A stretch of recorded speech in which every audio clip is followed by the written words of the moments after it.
Welcome everybody back to, oh my, we just gone. Why did it go out of focus?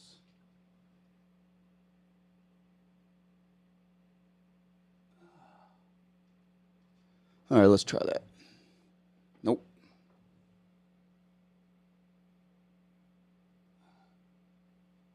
Okay, I don't know what's going on with that. Anyways, welcome to another broadcast with Timotheos Enterprises.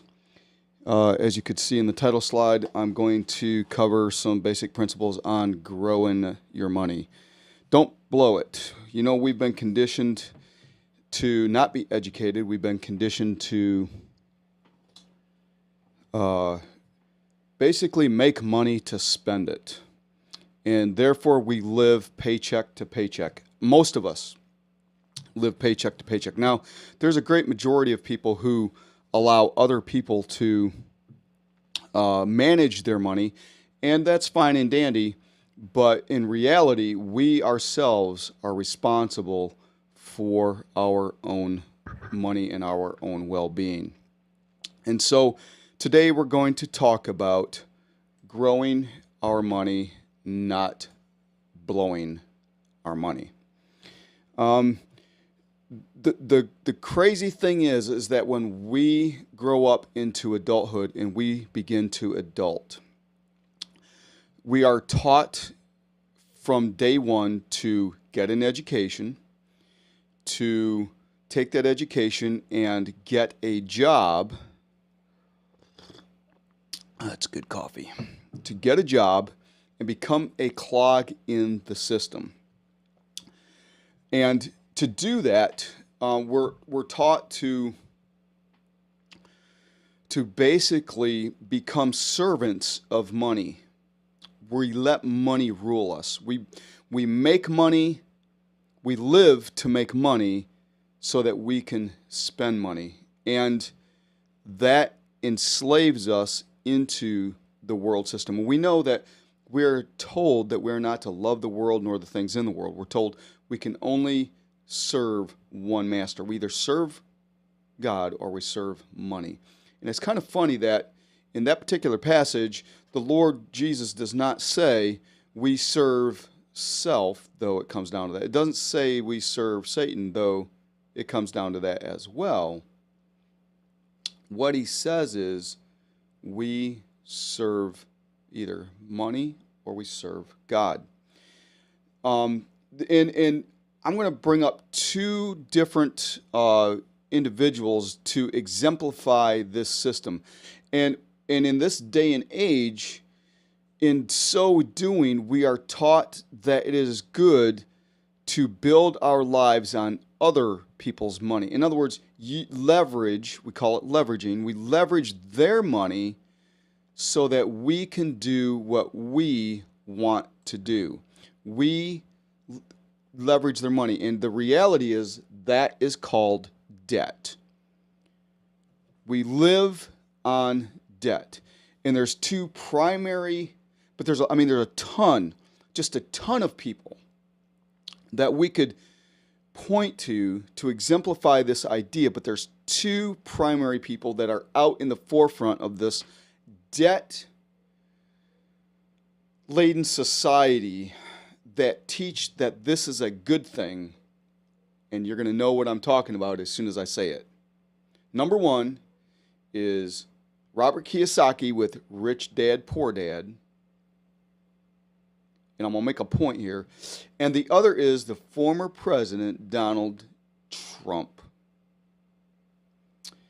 They have not only stated that they leverage other people's money, but they believe in building their own wealth on other people's money.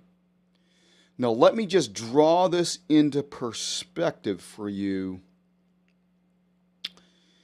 in a very simple and yet concise way. Okay, so the first is simply this. Robert Kiyosaki has gone from living out of a car to amassing wealth by taking your tax dollars and buying Section 8 housing with your tax dollars, interest-free,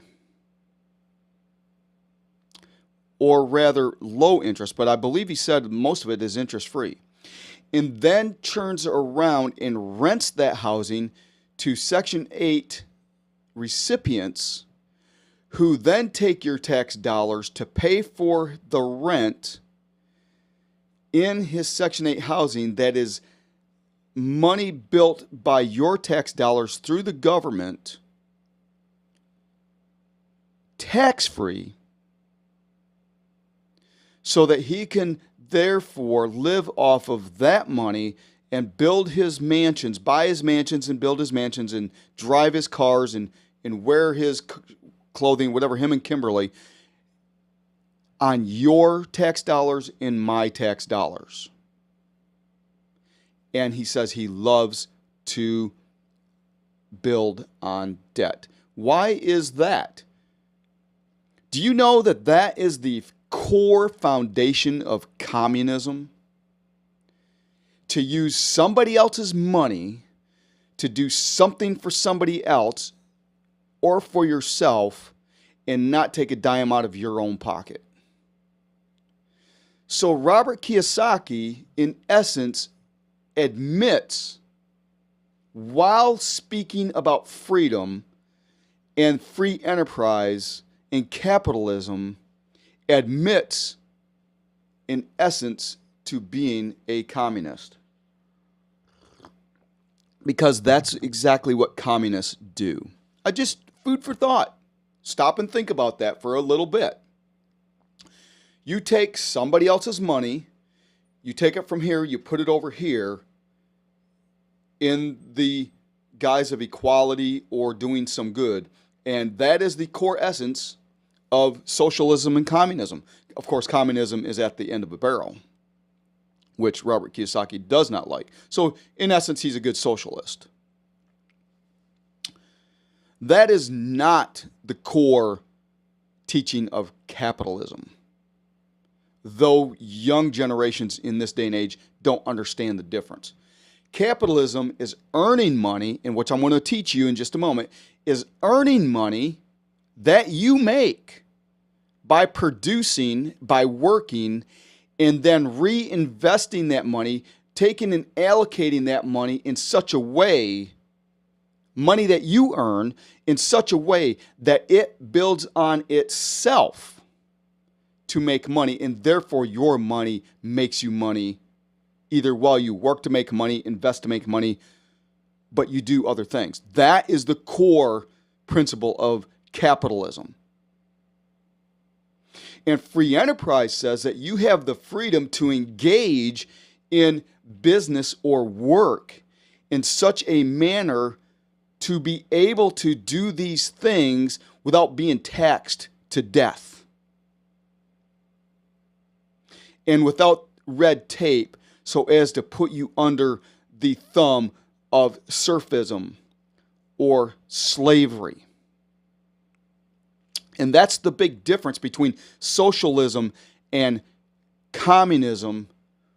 And we, in this day and age, are not understanding the difference between the three or four. Because in reality, socialism and communism are two boots to the same body. They're two legs to the same body. One just has the barrel and one has the boot, or they both have the boot in all actuality. Donald Trump has built his legacy on debt and leveraging other people's money. And this is why some of us say that he can't say that he is not a product or an effect or a result of being a part of the system. You understand that? Donald Trump has built his wealth by leveraging other people's money. As a matter of fact, he has built his wealth by leveraging other people's work. That is, and I'm going to explain this in just a moment, work, their money, their products, and then filing bankruptcy over and over and over again while protecting his dominion. That is not capitalism either. That is pseudo-capitalism cloaked in the guise of free enterprise and capitalism, but it is really socialism, taking other people's money and allocating it to yourself, and then shedding all responsibility of taking care of business as you said you would. And there is a level of bankruptcy which is proper, and that is based off of the 7-year Sabbath, where people are freed from slavery and servitude if somebody unjustly lends them money and unjustly charges them interest to the point where they are compounded into further slavery and can't pay back what they swore to do so. And we see that in our system of free enterprise and capitalism in our day and age, where bankruptcy literally says that if somebody does not work with you to pay it back, then you are no longer under obligation. That is the biblical principle. And so you don't become a slave to them in that particular sense.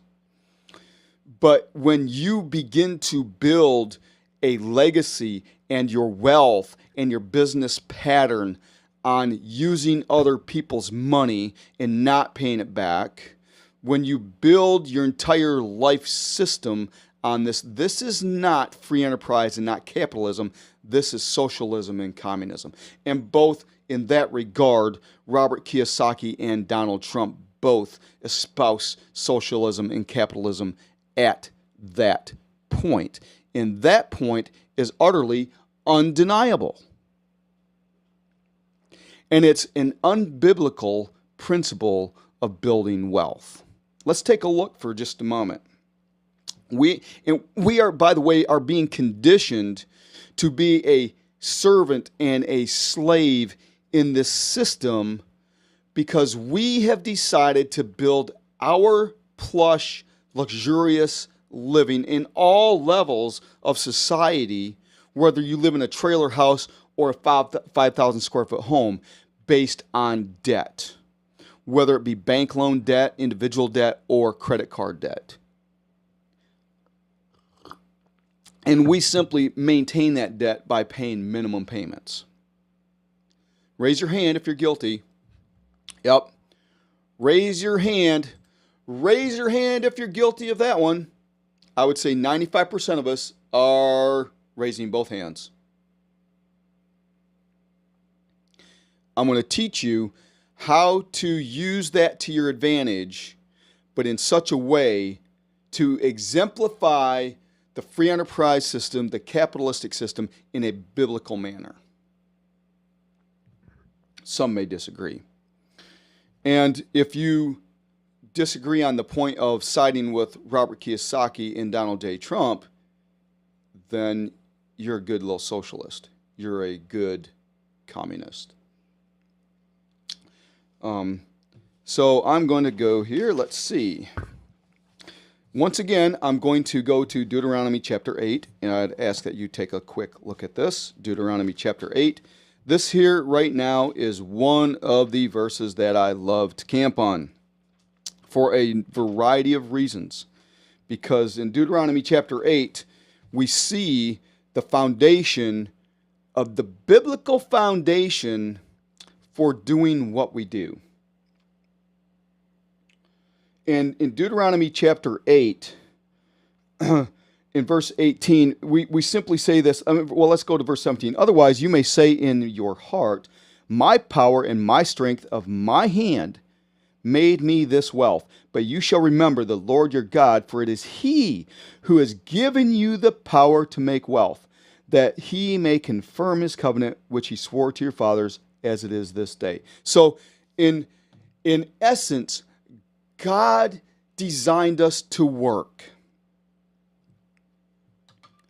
Now, let's understand this for a moment. The word work in the Greek is the word energy. To put out effort. To produce by effort. And in a free enterprise, in a capitalistic system,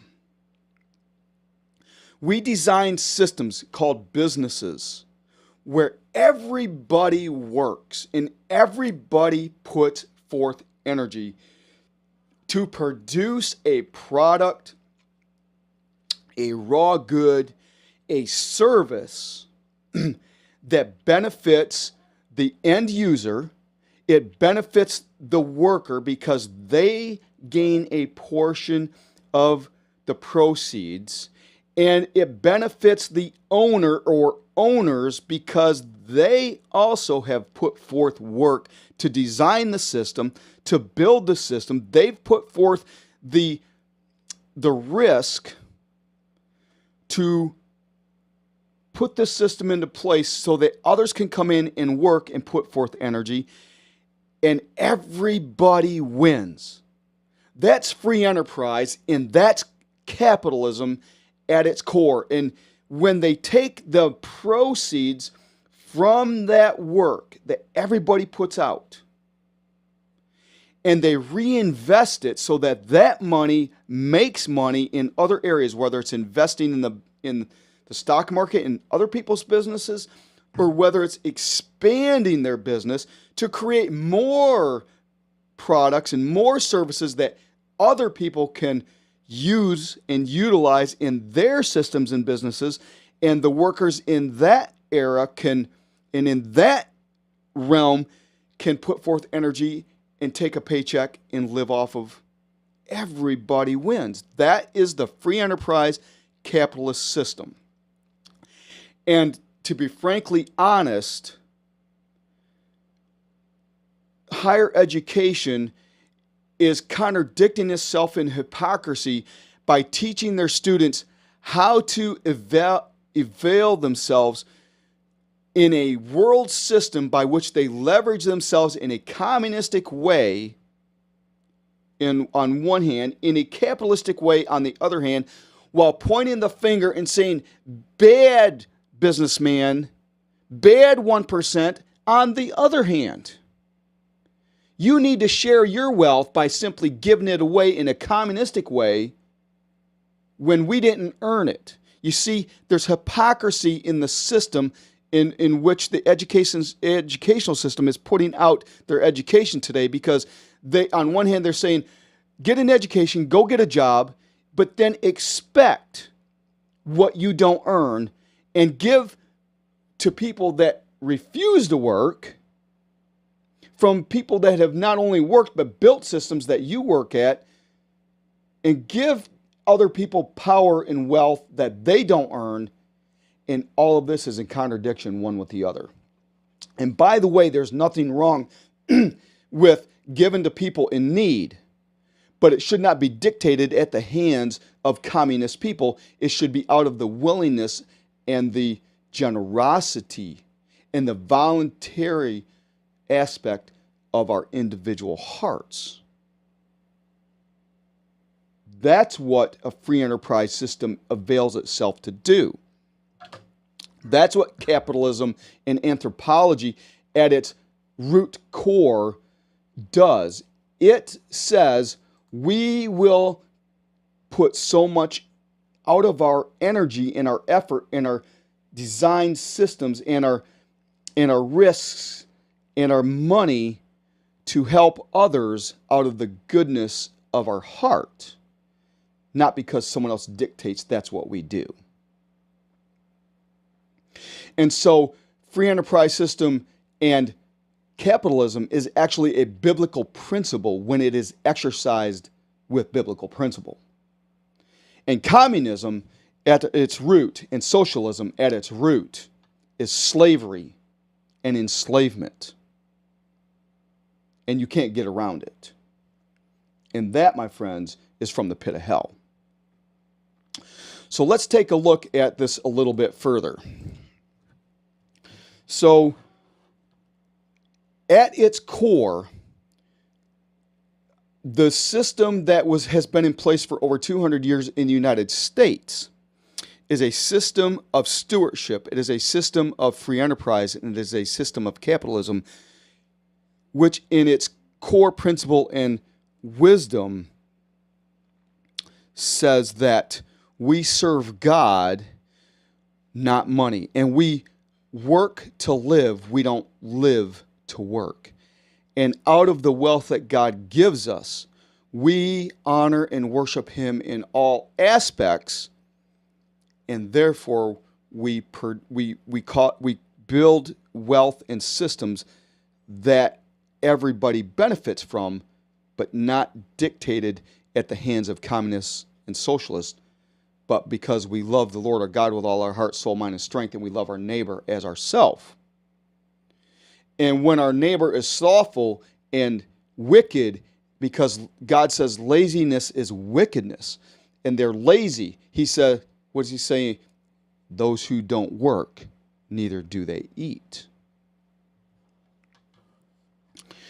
I want to bring another aspect to light. Let's take a look at Matthew chapter 25 for just a moment. In Matthew chapter 25, we see Jesus he talks about a spiritual axiom, but he uses physical money to get the point across. But yet the principle stands on its own across the board. So let's take a look for a moment at Matthew chapter 25. In Matthew chapter 25, beginning in verse 14, we see Jesus teaching the parable of the talents.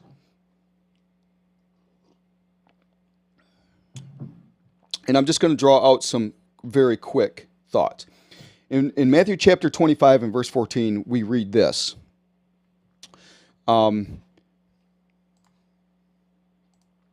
For it is just like a man about to go on a journey who called his own servants and entrusted his possessions to them. Now notice, he is going on a journey. It is he who owns the businesses. It is he who has risked his everything that God has given him the power to make wealth. It is he who has risked these things, and it is he who puts in charge of his servants, his possessions, his systems, his businesses to manage and put energy out and continue to work and build. Remember, the word work means energy. And to one, he gave 5 talents. Now notice, nobody else came in to give them anything. He gave them 5 talents. This is part of their responsibility in the system that they are in. They didn't take it. They didn't take it at the edge of a sword. It wasn't given to them at the edge of a sword by the government. It wasn't something they stumbled upon. They are in the system. And he gave to one, and to one he gave 5 talents, to another 2 talents, and to another 1, each according to his own ability. Again, each one of these servants, each one of these workers have certain abilities, and they are in the system according to their ability. Now let's say this. When you go to apply for a job, you don't apply for a job outside of the realm of your qualifications. In other words, if you are a welder, if you're a mechanic, if you are a whatever, you don't go in and apply for the job of the president. You don't apply for the job of the owner.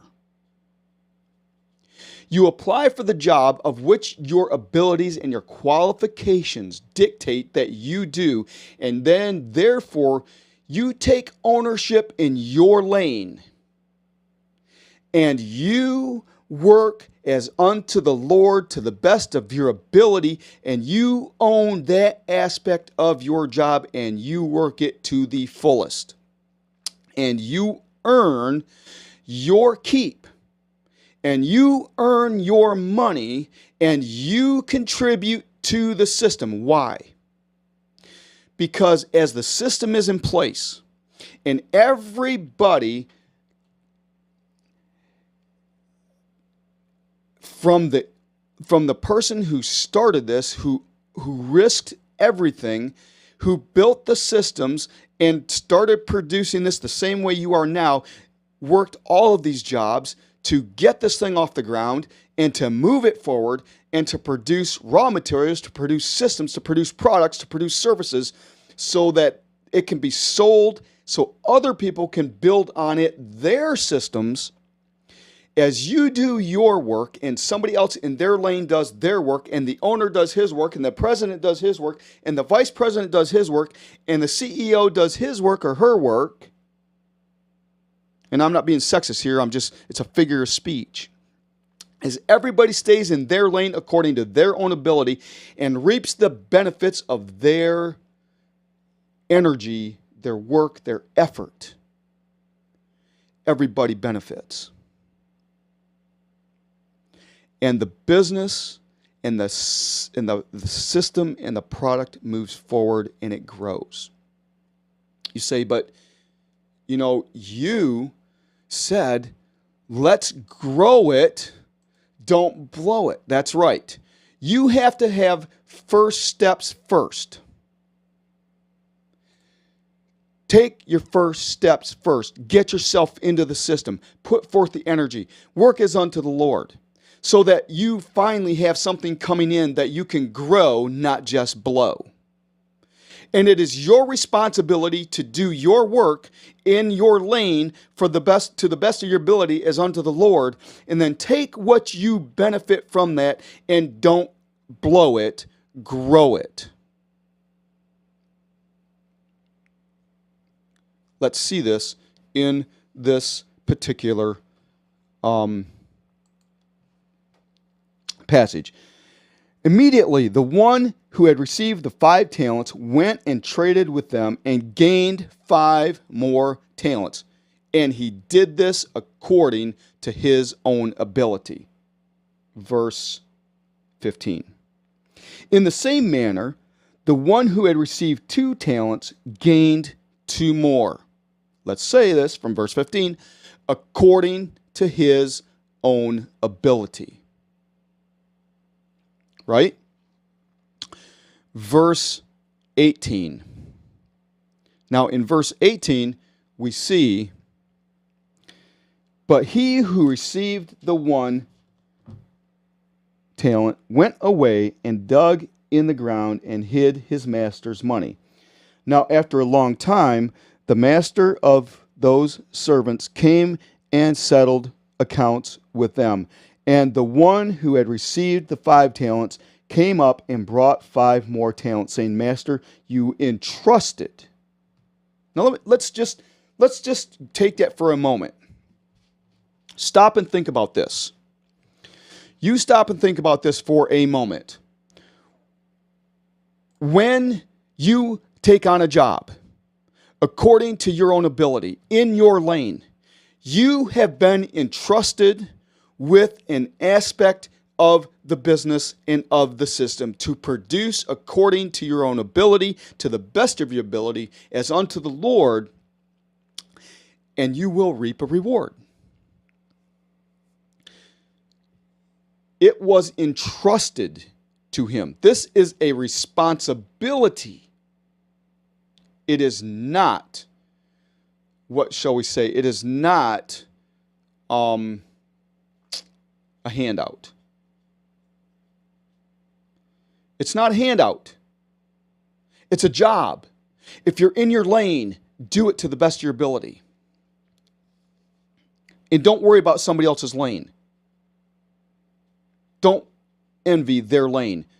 Let them work to their own ability. And when you work to yours and you support each other in your lanes, things happen. And good things happen. If everybody does what they're supposed to do, good things happen for everyone.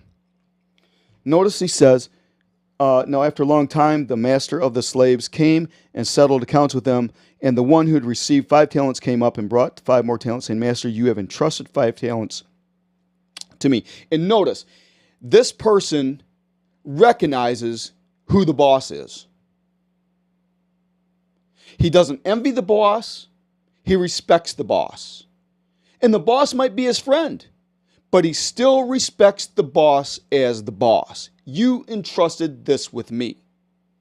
And you can work for a friend, but when you have been entrusted with talents, the boss is the boss. On time off, he's the friend. And it is your entrusted responsibility to look out for the well-being of your boss, of your customer, of the person in the lane next to you. It all fits together. I have gained 5 more talents. Verse 21. His master said to him, well done, good and faithful servant. You were faithful with a few things. I will put you in charge of many things. Enter into the joy of your master or your Lord or your boss. When you prove yourself to be faithful in doing what you have been designed to do in your lane to the best of your ability, and you grow in that, and it takes time. You put your first step forward, and then you take your next step, and your next step, and you will be entrusted with more. And that's how you grow. By the way, when you grow that, don't blow that. We're going to get into what to do with the proceeds from this whole thing so that outside of this system, you can continue to grow on your own in your own system. And that's the whole point of this particular video. Verse 22, and the one also who had received 2 talents came up and said, Master, you entrusted to me 2 talents, according to my own ability. I have gained 2 more talents. And his master said to him, well done, good and faithful servant. You were faithful with a few things.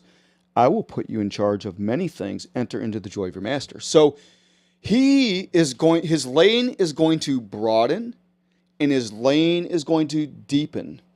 He's going to then get, let's say, 5 talents. They're both moving up. Moving on up. See? And this is how it is supposed to work. You don't get a job and expect to benefit from it and not put forth the work, the effort, the energy.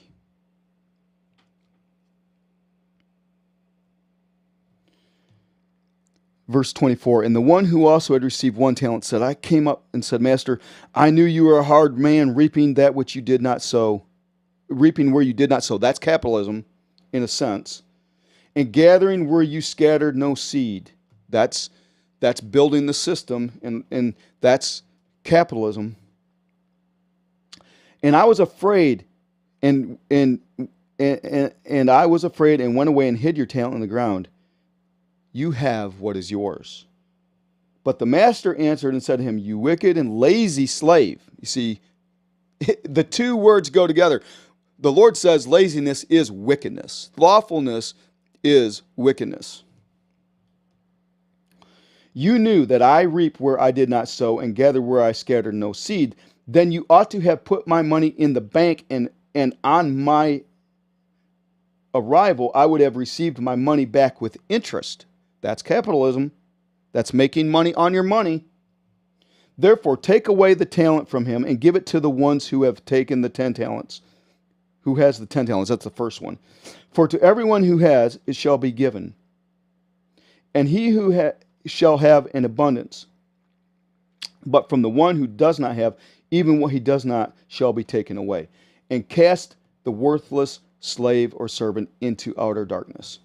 So here we have a spiritual principle that is taught on a physical. It's all across the board. Now here's the thing. It's all the same. You see, as people, we're to be holy in all that we do. We're to love the Lord our God with all of our heart, soul, mind, and strength. We're to love our neighbor as ourselves with all that we are. That is, you can't separate the physical from the spiritual, because we are one being, and even though we have three parts, body, soul, and spirit, we are humans. We're one being, and what we do in the physical is spiritual. You see, because if you separate those, as some would teach, then that would mean that you could live how you want in the most wicked, vile way possible and still be pleasing to God, and that is contradictory to who He is in His Word. That includes growing money versus blowing money.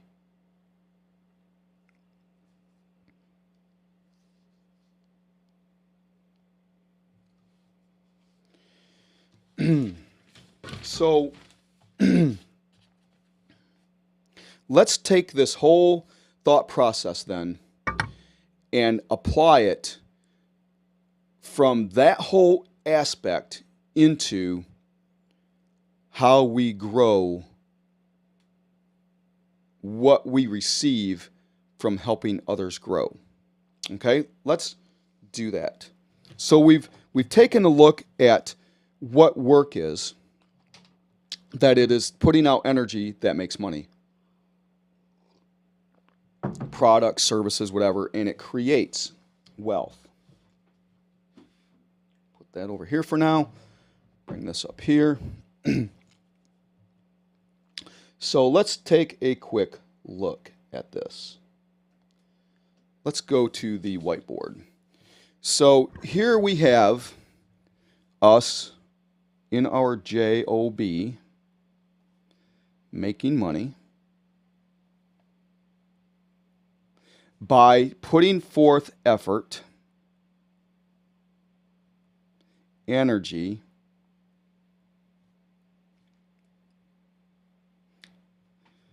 I don't know if I should do that better so you can actually read it.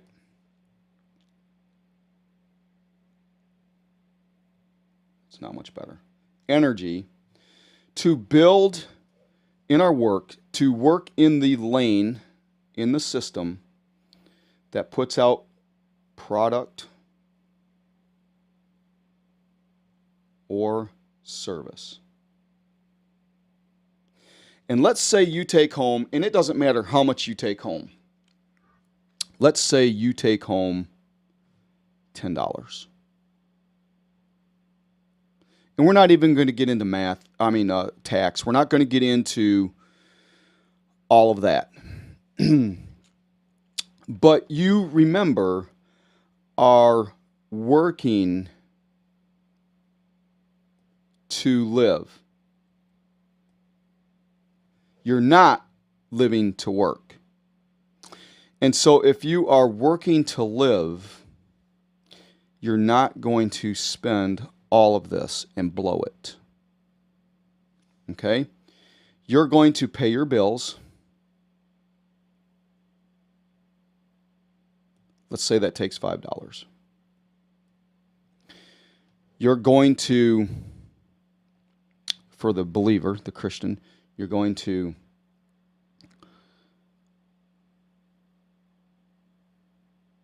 support your local body.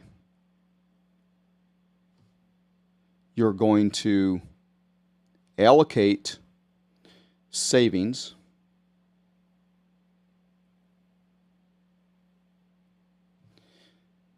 A couple bucks. And what you do to grow your money instead of blow it is then you've got your savings and you got all this going on. And this doesn't include the money that you don't see that's put into, now we call it IRAs, 401ks, retirement funds or whatever, which I don't see retirement as necessarily wrong if you use it correctly. But retirement for leisure's sake is not a biblical concept. So in all that you do, your work is unto the Lord. You serve the Lord in all that you are. Retirement is a different avenue and aspect to serve the Lord. Having said that, you then have $2 to invest. Now this can look like in the front savings. So every time you bring home $10, you keep adding $2 plus $2 plus $2 plus $2. And eventually you add up that money. Let's say it's $100 or $10,000. Whatever it is that you amass, it doesn't just sit there. That money can go into a side hustle, whatever it might be. You might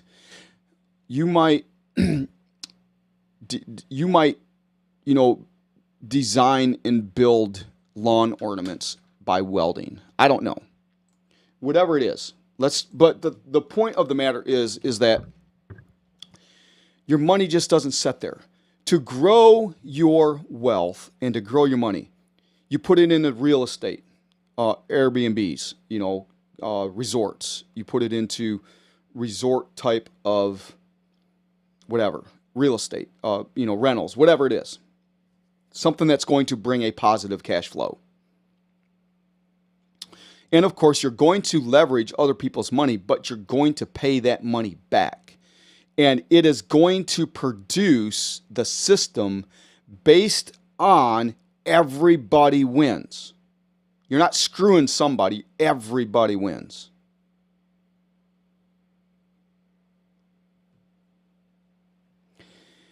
Or you might build a widget and create your own manufacturing company in your garage or shed. I know of, back when Sherry and I were first married, we knew this dear couple.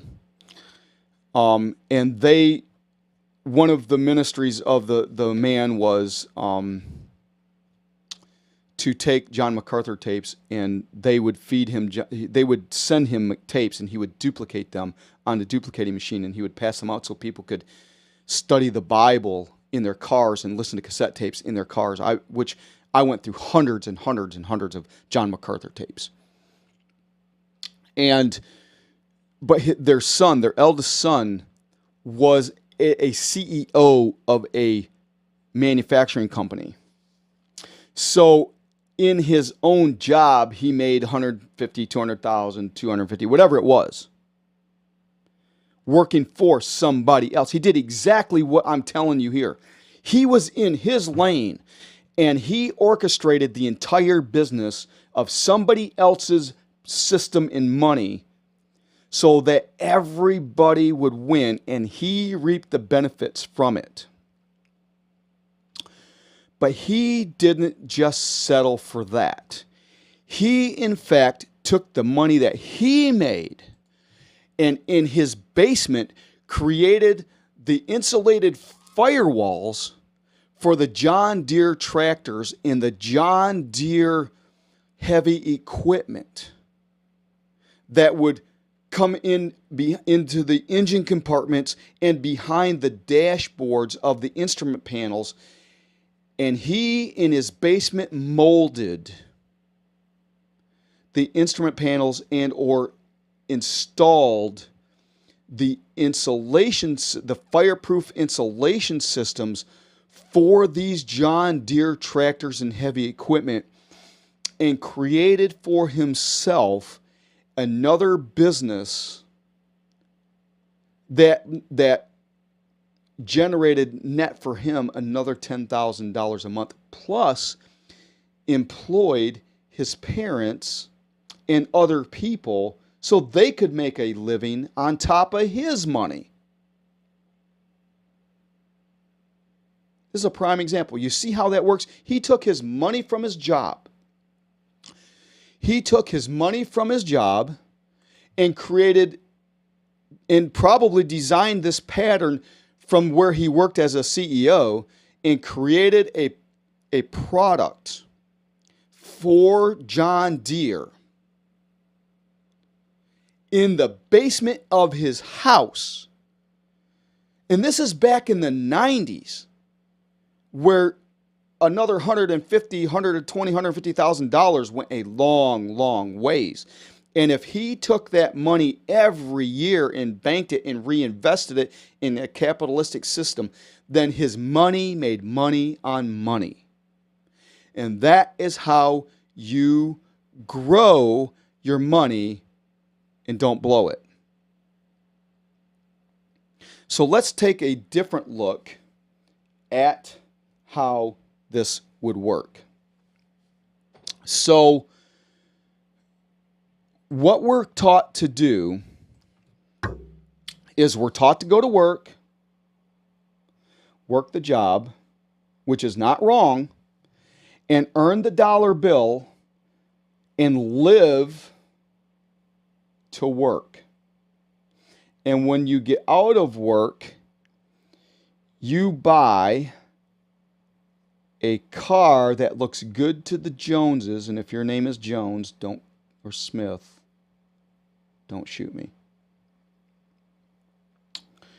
So that you can impress others. So that you can spend a buttload of money to go on vacation and have your air-conditioned 5,000 square foot house or whatever it might be, and spend money on the movies and buy your motorcycle, which, I mean, there's nothing wrong with these things. Let me tell you, there's nothing wrong with them. But if you are simply blowing your money, you're not being a good steward. And have your ski-doo, or what do you call those, ski jets, boats. And there's nothing wrong with these things. Let me tell you something right now. There's nothing wrong with these things if you are maximizing your money, and this is the benefit of your reward, the fruit of your labor, and you're not blowing it, but you can afford it. There's nothing wrong with that. But here's the thing. I stuck out my neck to build systems for the purpose of creating services and products that others can use to benefit them in ways, and hire people so that these things could be accomplished. And other people like Donald Trump's and Robert Kiyosaki's screwed me over to the tune of hundreds of thousands of dollars to the detriment of my wife and my 5 children, to where I lost my shirt no less than twice and 3 times, so they could gain in a communistic, socialistic way, while I sought to produce in a free enterprise and capitalistic way. And I almost gave up.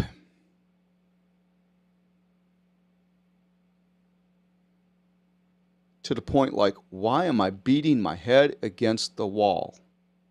And why am I putting my marriage in jeopardy? And why am I doing this when other people continuously, and I'm talking about people that should know better too,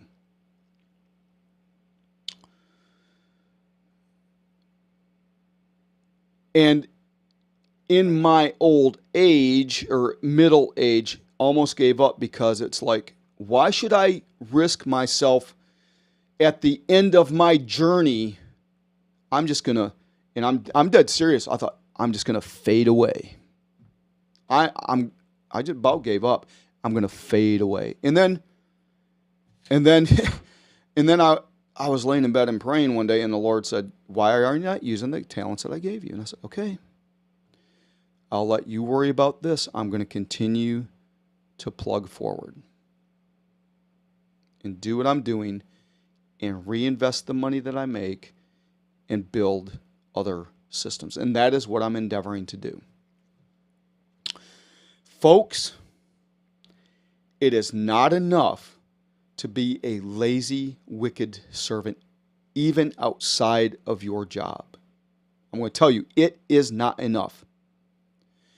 You need to work as unto the Lord, even outside of your job, and honor Him in all aspects, even in growing your money outside of your work, so that in all things God may receive the glory from it, even though He's given you the power to make wealth, and you legitimately should benefit and enjoy the fruit of your labors. That's by design. That's not an accident. So then you do enjoy the vacations, and you do enjoy the movies, and movies that are proper, and you do enjoy the toys. But you do it in such a way that others also benefit from it. Family and friends, while they do the same thing. And be generous with those in need, legitimately in need. And I'm not talking the lazy, I'm talking people that can't work. Not people that want jobs but don't want to work the job, which is prevalent in today's society.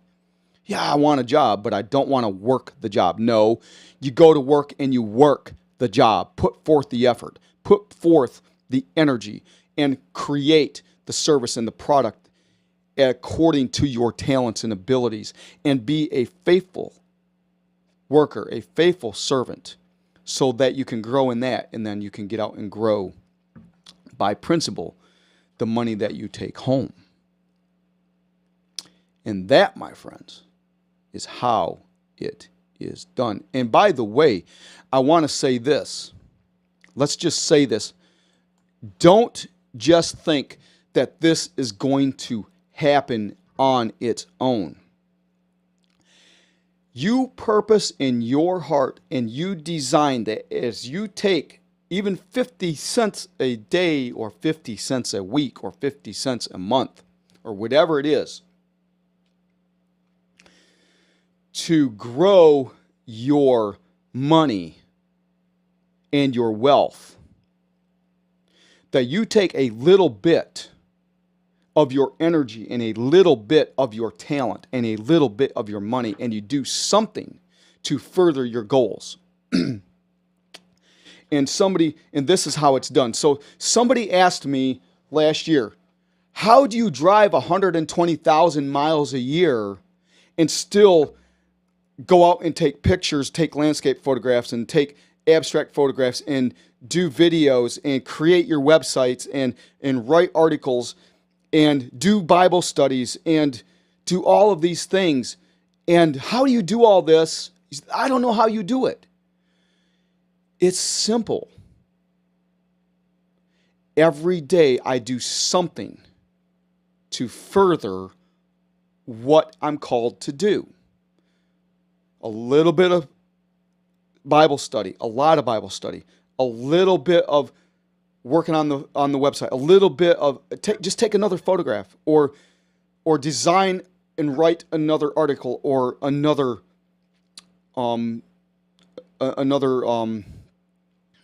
how-to, or another video, or another title slide, another whatever it is.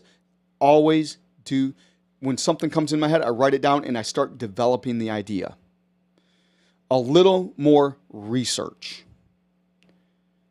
Every day I try to do something. It doesn't, nobody else might see it. Like my wife will say, you didn't get another video done. No, but like I built 3 more title slides while I'm researching the topics that I just built the slides for. I'm doing something every day towards my goals.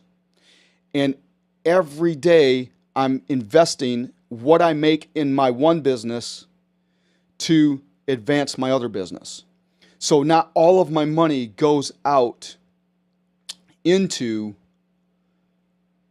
just living. So let's delve into that aspect a little bit also. So I'm going to close this thing out and start this again. So let's take another look at the whiteboard. So in my investing in my money, let's say I make $10 a month and I do what I just told you guys to do. Now what I have done over and over and over again over the past 3 to 4 years in building this up. So let's just understand this. What just happened? Oh, I did the wrong thing. What happened here?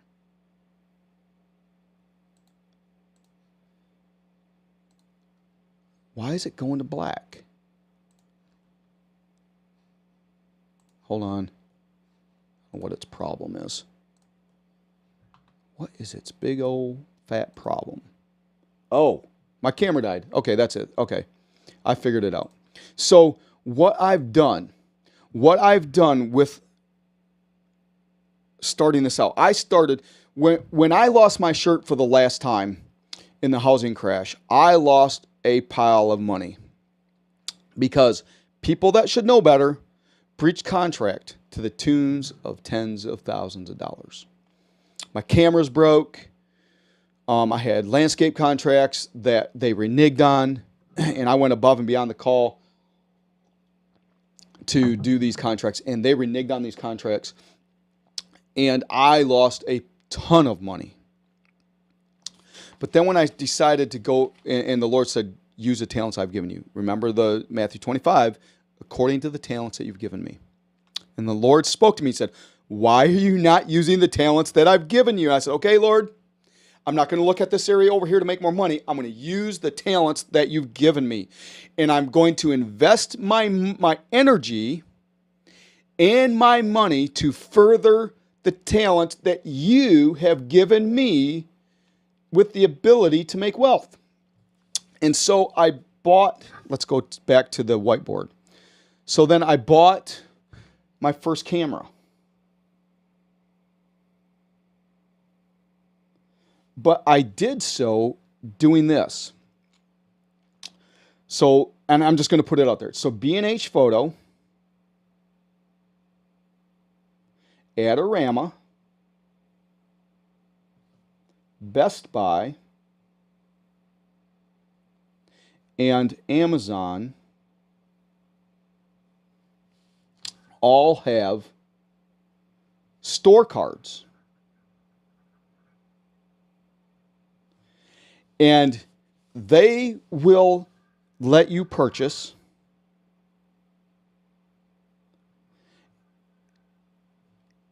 on the store card. And if you keep up your monthly payments, you can buy what you need, aka camera, drone, lights, audio equipment, such as the microphone I'm using now, such as this one right here, and others, wireless mics for out in the field.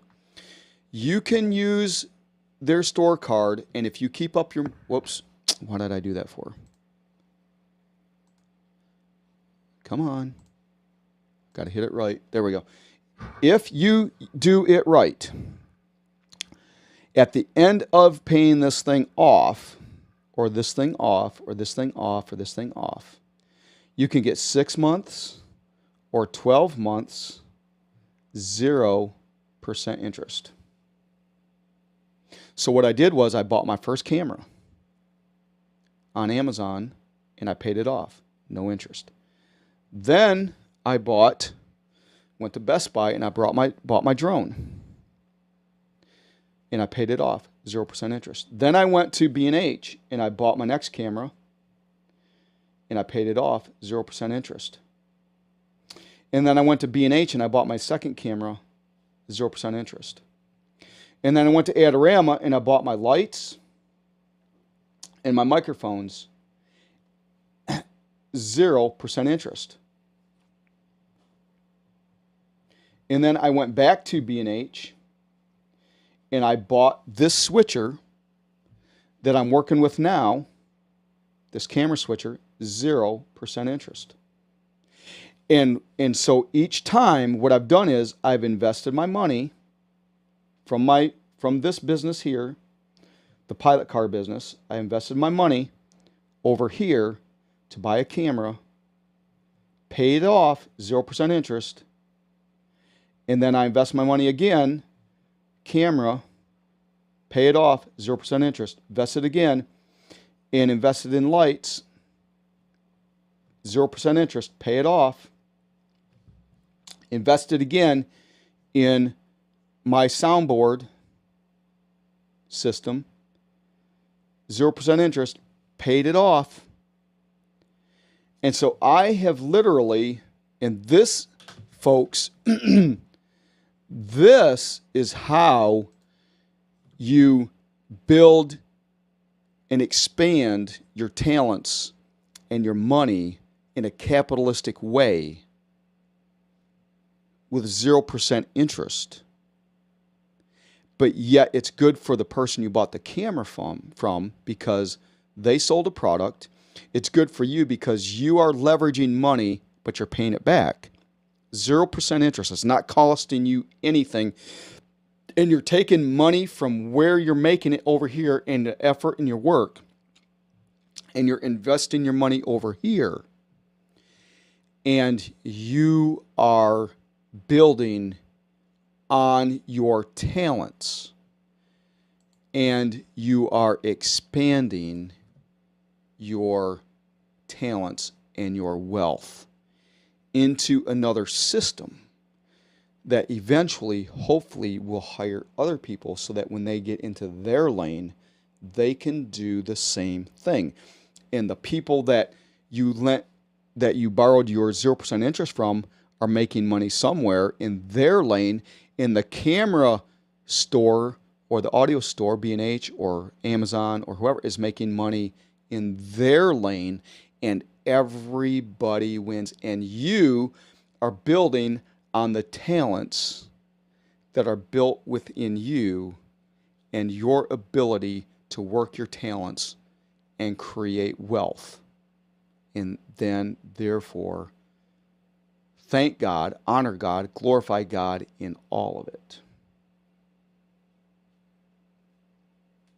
You see how that works? It is so simple.